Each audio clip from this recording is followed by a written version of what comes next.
2021년 6월 12일 토요일 새벽 말씀입니다.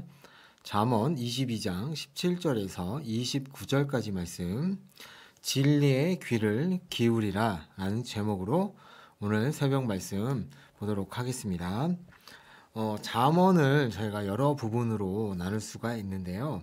어제 말씀 22장 16절까지는 솔로몬의 여러 잠언 말씀들로 이루어져 있고요. 오늘 본문부터 24장 34절까지는 익명의 지혜자들의 30가지 교훈과 추가로 6가지 교훈이 더 소개되고 있습니다. 앞에서 보았던 솔로몬의 단편 말씀들과 마찬가지로 주로 실생활과 관계되고 실천적인 면에서 지혜를 추구하는 삶을 살 것을 다양한 관점에서 다루고 있습니다. 이 교훈들의 특징이 있는데요. 그것은 여호와 경외 신앙이 중심을 이루고 있습니다. 자, 그러면 한번 보도록 하죠. 17절부터 21절까지는 지혜자들의 교훈에 앞서서 서론을 다루고 있습니다. 17절, 18절은 이 교훈을 경청하고 너희가 명심할 것을 말씀하고 있고, 19절부터 21절까지는 이 교훈을 주는 목적에 대해서 이제 말씀합니다. 자, 그럼 17절을 보죠. 17절 보시면 처음에 너는 귀를 기울여 라는 명령으로 시작합니다. 너의 귀를 활짝 열어서 그것을 기울여 듣고 그의 뜻을 이해하고 마음으로 그것에 동조하고 이를 실천에 옮겨라 라는 말이 바로 너는 귀를 기울여 라는 말씀입니다. 또 그 말씀을 마음에 둘지어다 라고 말씀하는데요. 깊이 숙고하라, 깊이 고찰하라 라는 의미입니다. 그 말씀에 귀를 기울이고 그 지식에 마음을 두는 것은 곧 그것들을 속에 보존하고 입술에 두는 것인데, 그 이유는 그 일이 아름다운 일이기 때문이다 라고 말씀합니다. 여기서 이 아름다움이라는 것이 겉으로 화려한 아름다움이 아니고 내면의 아름다움을 너가 가지게 될 것이다 라고 말씀하죠. 17절과 18절을 보시면 4가지 신체 기관이 나옵니다. 귀, 마음, 뱃속, 내속, 배, 그리고 입술 이렇게 나옵니다. 즉 지혜자들의 교훈을 귀로 듣고 그것을 마음에 두어서 깊이 묵상하고 깨달은 지혜들을 소중히 간직하고 소화시켜서, 그러니까 뱃속에서 우리 내 속에서 소화시켜서 삶에 적용시키고, 더 나아가서는 삶을 통하여 깨달은 지혜들을 다른 사람들에게 입술로 표현하라 라는 말씀입니다. 그렇게 해야 그 지혜가 너의 것이 될 것이고 아름다운 것이다 라고 말씀합니다. 그럼 그런 목적이 무엇입니까? 19절에 바로 여호와를 의뢰하기 위해서 내가 오늘 너가 알도록 했다라고 말씀합니다. 그러니까 다른 것을 의지하지 않게 하기 위해서, 그러니까 하나님을 의지하게 하기 위해서 내가 이것을 너로 하여금 알게 했다라는 말씀이죠.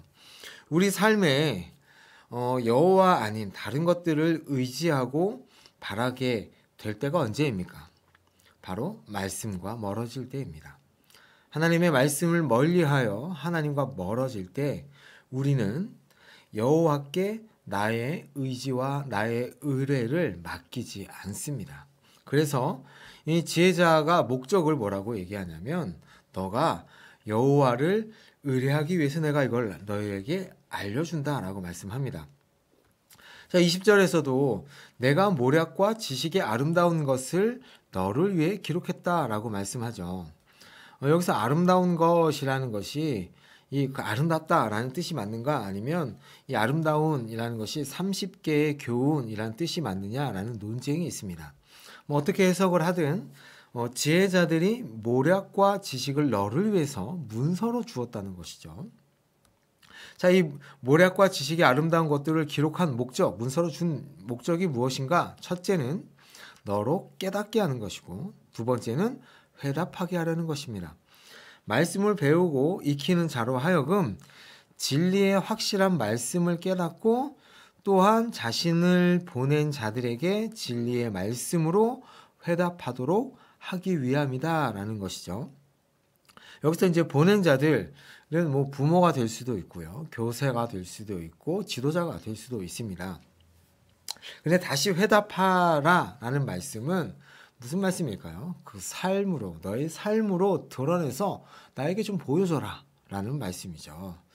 자, 22절부터 이제 마지막 우리 24장 그 말씀까지 36개의 교훈이 제시되는데요. 오늘 본문에서는 5개가 나옵니다. 22절, 23절은 첫 번째 교훈인데 약자에 대한 압제 금지입니다. 여기서 약한 자와 곤고한 자라는 말씀이 나오는데요. 물질적인 부와 사회적인 힘이 없는 자들을 말합니다. 그리고 누군가에 의해 부당하게 압제를 당하거나 고통당하는 자를 곤고한 자라고 말씀하고 있습니다. 사회에서 가장 힘없고 약한 자들로서 스스로 자신을 보호할 만한 힘이 없는 자들이 바로 이 약한 자와 곤고한 자입니다. 세상은 없다고 무시하고 약하다고 무시하죠. 그런데 그것뿐 아니라 그들이 가진 것까지, 약한 자들이 가진 것까지 싹 다 털어가는 것이 바로 세상입니다. 너무 악하죠. 그러나 말씀은 우리에게 뭐라고 말씀하냐면 관심을 가지고 그들을 돌보라 말씀하십니다. 단순히 이들을 괴롭히지 않는 것으로, 그들에게 무관심한 것으로 그치지 않고 적극적으로 그들을 돌보고 관심을 가져서 그들을 돌보라 말씀하죠. 왜냐하면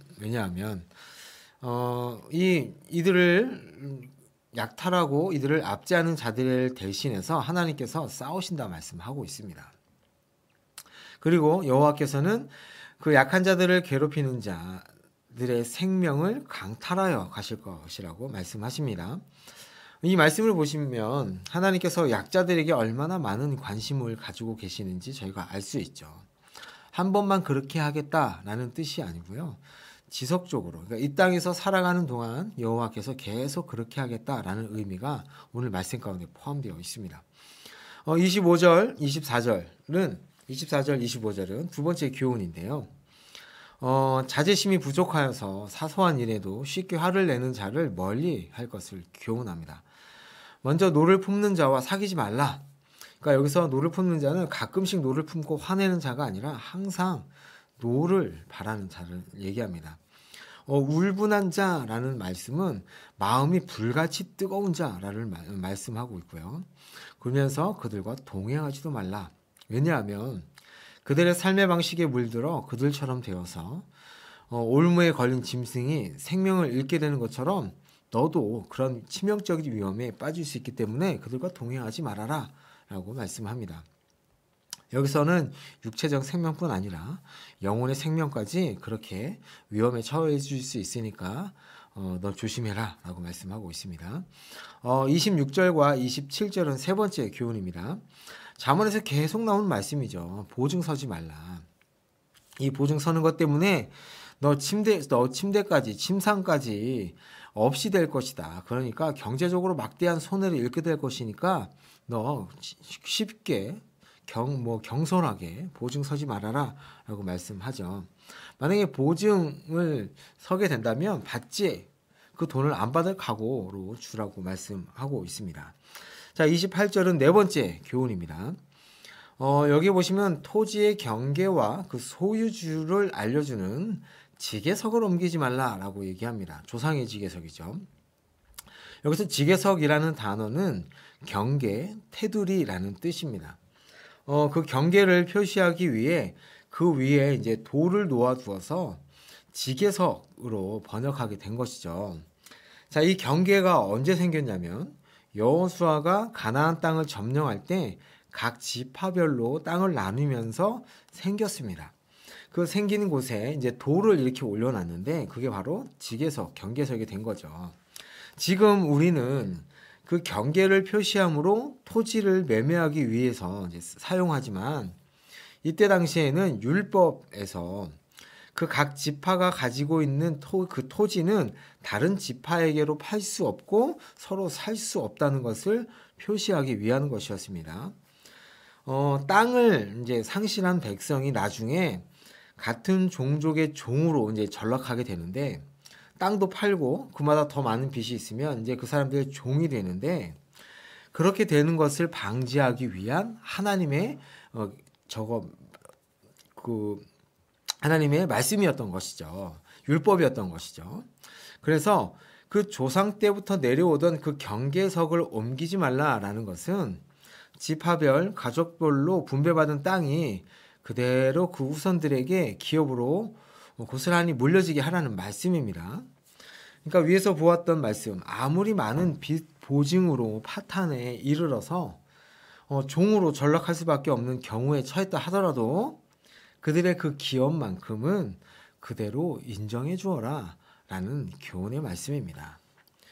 참 하나님께서 어떻게 서로가 서로를 사랑해야 하는지, 어떤 마음으로 그 이웃을 대해야 하는지를 알려주고 계신 것이죠. 자, 29절 말씀은 5번째 교훈인데요. 내가 자기 일에 능숙한 사람을 보았느냐라고 말씀합니다. 여기서 본다라는 뜻은 예리한 분별력을 가지다라는 뜻입니다. 그래서 너는 예리한 분별력을 가지고 그 능숙한 사람을 보았느냐라는, 그 분별력을 가지고 그 능숙한 사람을 아느냐라는 말씀입니다. 여기서 능숙한 사람은 경험이 많고 경험이 풍부하고 학식을 두루 갖춘 사람, 즉 요즘 말로 하면 장인을 뜻합니다. 이러한 사람을 너가 보게 되면 그 사람은 때가 되면 사람들에게 인정받게 될 것이다. 그런데 지혜롭지 못한 사람은 사람들에게 인정받지 못한다라는 말씀을 하고 계십니다. 말씀을 정리하겠습니다. 지금 이 시대는 하나님의 말씀이 넘쳐나는 시대입니다. 그런데도 사람들은 말씀을 듣지 않습니다. 들어도 그 말씀의 기준보다 말씀의 기준대로 살아가는 것이 아니라 자신의 기준대로 살아갑니다. 말씀을 자기에게 맞춰야 되는데, 아니죠. 말씀을 자기에게 맞추는 삶을 사는 거죠. 자기가 말씀에 맞추는 삶이 아니라. 그러니까 절대 기준이 없는 포스트 모던 시대의 특징이 우리 신앙에도 그대로 들어와 있는 것입니다. 자신의 기준의 소리, 자신의 생각의 소리, 세상의 합리적이라고 말하는 소리를 듣고 살아간다는 것이죠. 그런데 오늘 본문은 뭐라고 말씀합니까? 여호와의 진리의 말씀을 너가 귀로 들어라 라고 말씀합니다. 그 오늘 말씀은 우리에게 귀를 활짝 열어서 그 진리의 말씀을 듣고 그것을 마음에 두며 깨달아서 그 말씀으로 뭐라고 하십니까? 회답하라 라고 하십니다. 그 말은 삶으로 나타내 보이라고 말씀하시는 것이죠. 오늘 우리에게 주시는 이 말씀, 5가지 교훈을 주셨죠. 이 말씀을 저희 마음판에 잘 새겨서 입술로 또 다른 사람들에게 고백도 하고 우리의 삶으로 그것을 하나님께 회답해 드리는 여러분이 되시기를 예수님의 이름으로 축복합니다. 아멘. 제가 기도하겠습니다. 하나님 아버지, 우리의 귀를 열어서 하나님의 말씀을, 진리를 듣게 하시고 그 진리의 말씀을 마음에 품고 또 그것을 실천으로 옮겨서 하나님께 회답하는 삶을 살게 하여 주옵소서.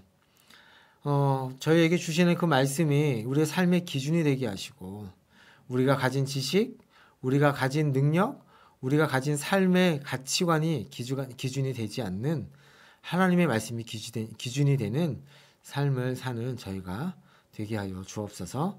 예수님의 이름으로 기도합니다. 아멘.